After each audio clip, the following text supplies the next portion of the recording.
Question number 13, assertion.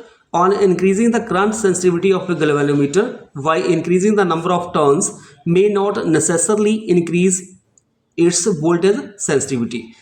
Assertions 2 है, देखो जो करंट सेंसिटिविटी होता है थीटा अपॉन आई, ये हमारे पास किसके बराबर होता है एन बी ए ओवर के, ठीक है। एन नंबर ऑफ टर्न्स हो गए, बी मैग्नेटिक फील्ड, ए एरिया आ जाएगा, के कांस्टेंट। सो एन अगर हम क्वेश्चन में लिखा गया है कि अगर हम एन को इंक्रीज करते हैं तो ये करंट सेंसिटिविटी इंक्रीज होगी, ये तो करेक्ट है। May not necessarily increase its voltage sensitivity, जो अगर हमने करंट सेंसिटिविटी को इंक्रीज किया है नंबर ऑफ टर्न्स को इंक्रीज करके, तो ये ज़रूरी नहीं है कि उसकी वोल्टेज सेंसिटिविटी भी इंक्रीज हो। अब वोल्टेज सेंसिटिविटी जो होती है theta upon V, this is equal to N I B A over K V होता है, ठीक है।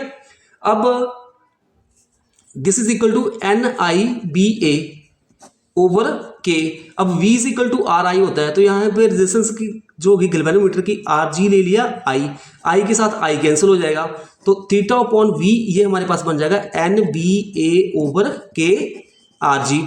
अब नंबर ऑफ टर्न्स बढ़ेंगे तो हमारे पास रेजिस्टेंस भी बढ़ेगी, तो जैसे नंबर ऑफ टर्न्स बढ़ रहे हैं रेजिस्टेंस बढ़ रही है तो यहाँ पे कांस्टेंट आ जाएगा, तो इस तरह से हमारे पास वोल्टेज जो है कांस्टेंट रहेगी। तो नेसेसरली ये नहीं है कि अगर हम टर्न्स को इंक्रीज करें तो उससे करंट सेंसिटिविटी इंक्रीज होगी, बट वोल्टेज जो है वो कांस्टेंट रहेगी। तो असर्शन 2 है। अब रीजन लिखा हुआ है the resistance of the coil of galvanometer increases on increasing the number of turns, तो रीजन भी ट्रू है।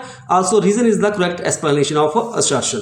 सो इस तरह से हमारे पास यहाँ पे ए ऑप्शन करेक्ट होगी if both assertion and reason are true and reason is the correct explanation of assertion. Next question number 14, assertion. In a hydrogen atom there is only one electron, what its emission spectrum show many lines. assertion 2 है। अब जो hydrogen atom है, क्योंकि वो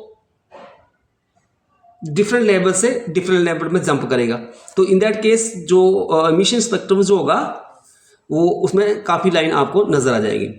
reason क्या होगा, in a given sample of hydrogen there are many atoms each containing one electron, hence many electrons in different atoms may be in different orbit, so many transitions from higher to lower orbit are possible. so reason जो है correct explanation assertion की है, तो इस तरह से यहाँ पे भी ए ऑप्शन जो है वो करेक्ट ऑप्शन होगी।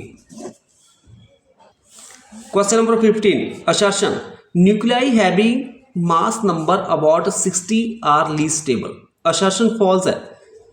जो न्यूक्लियाई होंगे जिनका मास नंबर 60 होगा वो मोर स्टेबल होंगे, मोर स्टेबल होंगे क्योंकि हमारे पास उनकी हाई बाइंडिंग एनर्जी पर न्यूक्लियन होगी। रीजन है व्हेन 2 और more light nuclei are combined into a heavy nucleus then the binding energy पर न्यूक्लियन विल डिक्रीजेज। रीजन भी फॉल्स है क्योंकि जो जब हमारे पास 2 और मोर लाइट न्यूक्लियाई कंबाइन करते हैं और एक हैवी न्यूक्लियस बनता है तो हमारे पास जो बाइंडिंग एनर्जी पर न्यूक्लियन विल इंक्रीज करती है। सो यहाँ पे डी ऑप्शन करेक्ट होगी, तो यहाँ पे आ जाएगा हमारे पास if both assertion and reason are false, so D option is the correct option. Assertion.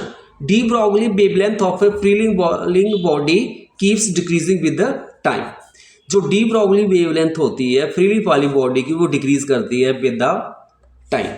जब फ्री फॉल होता है, जब हमारे पास फ्री फॉल होता है, जो एक्सेलरेशन होगा बॉडी का वो ग्रेविटी के बराबर होता है, मतलब ए जी के बराबर होता है, तो हमारे पास ये हमारे पास जी की वैल्यू जो है वो मतलब ये हमारे पास एक्सेलरेशन जो होगा वो कांस्टेंट रहेगा।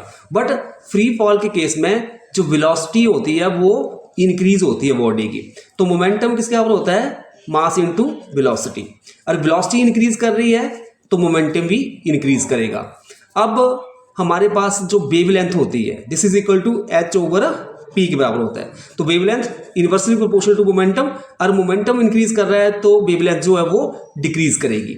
सो यहाँ पे assertion 2 है। Reason the momentum of a freely falling body increases with the time. So यहाँ पे रीजन भी करेक्ट है, also reason is the correct explanation of assertion। So यहाँ पे ए ऑप्शन जो है करेक्ट ऑप्शन होगी।